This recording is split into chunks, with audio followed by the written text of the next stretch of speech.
मित्रांनो, DBT link म्हणजे direct benefit transfer. जर तुमचं डीबीटी लिंक नसेल तर तुम्हाला शासनाचे कुठल्याच योजनांचे पैसे किंवा कुठल्या स्कीमचे पैसे किंवा महाडीबीटी अंतर्गत ज्या शासन ज्या योजना देतं त्या योजनांचे जे पैसे देतात ते पैसे सुद्धा या ठिकाणी तुम्हाला मिळत नाही. किंवा लाडक्या बहिणी ज्या असतील त्या लाडक्या बहिणींचे सुद्धा या ठिकाणी पैसे या ठिकाणी खात्यावरती जमा होत नाही. किंवा पीएम किसान योजना असेल किंवा तुम्हाला नमो शेतकरी योजनेचे पैसे असतील किंवा शासनाकडून अन्य योजना ज्या दिल्या जातात त्यांचे पैसे सुद्धा या ठिकाणी खात्यावरती जमा होत नाही. तर का? भरपूर शेतकरी किंवा भरपूर महिलांचे या ठिकाणी लाडक्या बहिणींचे पैसे या ठिकाणी यापूर्वीचे हप्ते या ठिकाणी जमा झालेले नाहीत. आता नमो शेतकरी योजनेचा आणि पीएम किसान योजनेचा 22वा आणि जो 8वा हप्ता जमा झाला त्यामध्ये भरपूर शेतकरी बांधवांना या ठिकाणी हप्ते जमा झालेले नाहीत.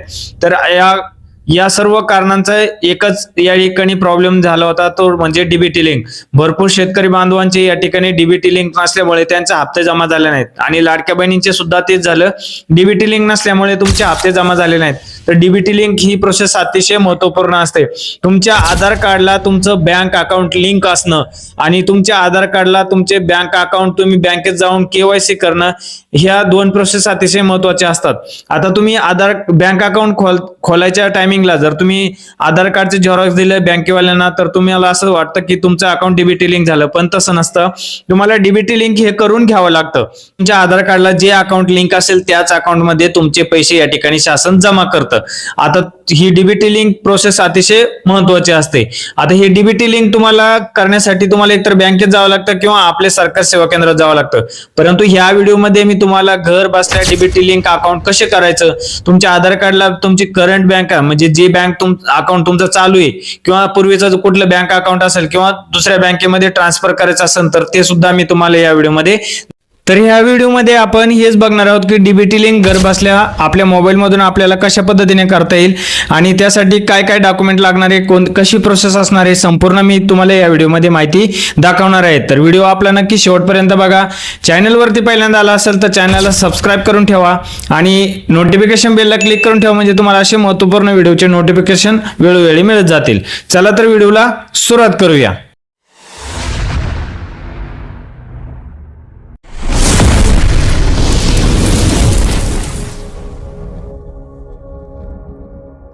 बघा मित्रांनो, आपल्याला डीबीटी लिंक करण्यासाठी म्हणजे तुमच्या आधारला तुमचं बँक अकाउंट लिंक करण्यासाठी गुगलवरती यायचं. गुगलवरती आल्याच्या नंतर या ठिकाणी आपल्याला NPCI या ठिकाणी असं सर्च करायचं आहे. NPCI सर्च केल्याच्या नंतर या ठिकाणी बघा आपल्याला national payment corporation of India NPCI enabling अशी या ठिकाणी पहिलीच या ठिकाणी लिंक आलेली आहे. तर या लिंकला आपल्याला या ठिकाणी क्लिक करायचं आहे. बघा तुम्हाला असं पेज जे आहे ते या ठिकाणी ओपन होईल. या ठिकाणी तुम्हाला आल्याच्या नंतर या ठिकाणी वरती तुम्हाला 4 ऑप्शन या ठिकाणी दिसतात. या ठिकाणी आपल्याला NPCI अबाउट असं दिसतंय, त्यानंतर कस्टमर बिझनेस आणि स्टॅटिस्टिक. तर या ठिकाणी आपल्याला कस्टमरमध्ये जायचं आहे. या ठिकाणी भरपूर ऑप्शन या ठिकाणी दिसतात आपल्याला. तर या ठिकाणी जायचं आहे आपल्याला Bharat Aadhaar seeding enabler base यावरती आपल्याला क्लिक करायचं आहे. बघा या ठिकाणी आल्याच्या नंतर या ठिकाणी बघा असं इंटरफेस या ठिकाणी आपल्याला ओपन होईल. या ठिकाणी सांगितलंय welcome to Bharat Aadhaar seeding enable. या ठिकाणी बघा आपल्याला लेफ्ट साईडला जायचंय. लेफ्ट साईडला या ठिकाणी आधार सीडिंग डिसीडिंग यावरती आपल्याला क्लिक करायचंय.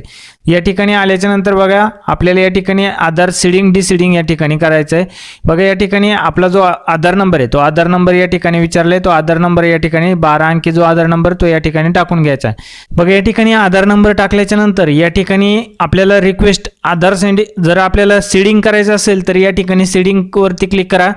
त्यानंतर आपल्याला जर डिसीडिंग करायचं असेल तर या ठिकाणी आपल्याला डिसीडिंग वरती म्हणजे तुम्हाला जर तुमचं बँक अकाउंट जर तुम्हाला डिसीडिंग म्हणजे काढून टाकायचं असेल तर डिसीडिंग वरती क्लिक करा आणि जर तुम्हाला सीडिंग करायचं असेल लिंक करायचं असेल तर या ठिकाणी सीडिंग वरती क्लिक करा. आता सीडिंग वरती क्लिक केल्याच्या नंतर या ठिकाणी तुमचं जे बँक अकाउंट आहे कोणत्या बँकेत तुमचं अकाउंट आहे ते बँक अकाउंट या ठिकाणी ती बँकेचं नाव या ठिकाणी तुम्हाला सिलेक्ट करायचं आहे. मी या ठिकाणी माझी बँक जी स्टेट बँक ऑफ इंडिया आहे तर मी या ठिकाणी सर्च करतोय. भरपूर या ठिकाणी तुम्हाला बँका या ठिकाणी ॲड झालेल्या दिसतील. तुमची जी बँक असेल ती बँक तुम्हाला या ठिकाणी सिलेक्ट करून घ्यायची. तर मी या ठिकाणी माझी बँक या ठिकाणी सिलेक्ट करून घेतोय. त्यानंतर या ठिकाणी बघा सीडिंगमध्ये 3 टाईप आपल्याला या ठिकाणी दिलेले आहेत. या ठिकाणी fresh seeding, movement same bank with another account आणि movement from one bank to another bank. म्हणजे या ठिकाणी बघा फ्रेश सीडिंगमध्ये जर तुमचं कुठलेही अकाउंट जर लिंक नसेल आधारला तर या ठिकाणी तुम्ही फ्रेश सीडिंग करू शकता.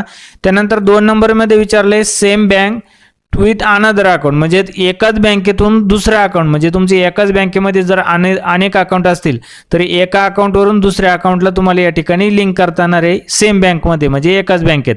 आणि या ठिकाणी तिसरं जे ऑप्शन दिले from one bank to another bank, म्हणजे जर समजा माझं HDFC बँकेत अकाउंट असेल आणि माझं दुसरं अकाउंट स्टेट बँकेत असेल तर माझं जर मला समजा स्टेट बँकेचं लिंक करायचं असेल तर मी या ठिकाणी HDFC वरून स्टेट बँकेसाठी लिंक करायचं म्हणून मी या ठिकाणी तिसरा ऑप्शन निवडेल, म्हणजे एका बँकेतून दुसऱ्या बँकेला.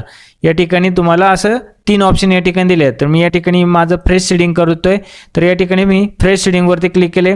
या ठिकाणी आपला बँकेचा जो अकाउंट नंबर आहे तो अकाउंट नंबर या ठिकाणी आपल्याला टाकायचा आहे. अकाउंट नंबर टाकल्यानंतर या ठिकाणी कन्फर्ममध्ये पुन्हा तोच अकाउंट नंबर या ठिकाणी टाकायचा आहे. बघा या ठिकाणी तुम्ही अकाउंट नंबर टाकल्याच्या नंतर या ठिकाणी जे कन्फर्म आहे ते कन्फर्मवरती या ठिकाणी टिक करायचं आहे. त्यानंतर खाली जो कॅप्चा विचारला आहे तो कॅप्चा जसाच्या तसा या ठिकाणी टाकून घ्यायचा आहे. कॅप्चा टाकल्याच्या नंतर खाली सबमिट बटन दिसतंय, या ठिकाणी आपल्याला सबमिट बटनावरती क्लिक करायचं आहे. बघा सबमिट बटनावरती क्लिक केल्याच्या नंतर या ठिकाणी टर्म अँड कंडिशन या ठिकाणी विचारल्यात. या ठिकाणी स्क्रोल करून खाली यायचं आणि या ठिकाणी बघा ॲग्री अँड कंटिन्यू या बटनावरती आपल्याला क्लिक करायचं आहे. बघा या ठिकाणी कॅप्चा आपला जो आहे इनव्हॅलिड झालेला आहे तो कॅप्चा बघा या ठिकाणी आपल्याला पुन्हा टाकायचा आहे. बघा सबमिट बटनावरती क्लिक केल्याच्या नंतर टर्म अँड कंडिशन या ठिकाणी आय ॲग्री अँड कंटिन्यूवरती क्लिक करायचं आहे. बघा या ठिकाणी आय ॲग्री अँड कंटिन्यू बटनावरती क्लिक केल्याच्या नंतर या ठिकाणी तुमच्या आधारला जो मोबाईल नंबर लिंक आहे त्यावरती OTP पाठवला जाईल. मोबाईल नंबरचे शेवटचे 4 अंक तुम्हाला या ठिकाणी दाखवले जातील. तर त्या मोबाईल नंबरवरती एक OTP पाठवला जाईल. तो OTP आपल्याला या ठिकाणी टाकायचा आहे आणि OTP टाकल्याच्या नंतर या ठिकाणी कन्फर्म बटनावरती आपल्याला क्लिक करायचं आहे. तर मी या ठिकाणी OTP टाकून घेतो. OTP टाकल्याच्या नंतर या ठिकाणी कन्फर्म बटनावरती क्लिक करायचं आहे. कन्फर्म बटनावरती या ठिकाणी क्लिक केल्याच्या नंतर थोडंसं या ठिकाणी थांबायचं आहे. बघा या ठिकाणी विचारले press two okay initial request to State Bank of India. तर या ठिकाणी आपल्याला कन्फर्म बटनावरती पुन्हा या ठिकाणी क्लिक करायचं आहे. बघा या ठिकाणी थोडंसं थांबायचं. या ठिकाणी बघा आधार सीडिंग डिसीडिंग या ठिकाणी स्टेटस सक्सेसफुल. या ठिकाणी स्टेट बँक ऑफ इंडियाचं अकाउंट जे आहे आपलं या ठिकाणी सक्सेसफुली लिंक झालेलं आहे. तर अशा पद्धतीने तुम्ही घर बसल्या तुमच्या मोबाईलवरून तुमच्या लॅपटॉपवरून तुमचं अकाउंट जे आहे ते सीडिंग किंवा डिसीडिंग या ठिकाणी करू शकता. तुमचं बँक अकाउंट लिंक करू शकता किंवा तुम्ही लिंकसुद्धा या ठिकाणी करू शकता. तुमचं अकाउंट काढू शकता किंवा चेंजसुद्धा करू शकता. तर महत्त्वपूर्ण अशी माहिती होती. जास्तीत जास्त आपल्या मित्र नातेवाईकांपर्यंत हा व्हिडिओ शेअर करा. व्हिडिओ आवडल्यास आपल्या व्हिडिओला लाईक करा आणि न विसरता आपल्या चॅनलला सबस्क्राईब करून ठेवा. भेटूया अशाच महत्त्वपूर्ण व्हिडिओमध्ये. धन्यवाद. जय हिंद, जय महाराष्ट्र.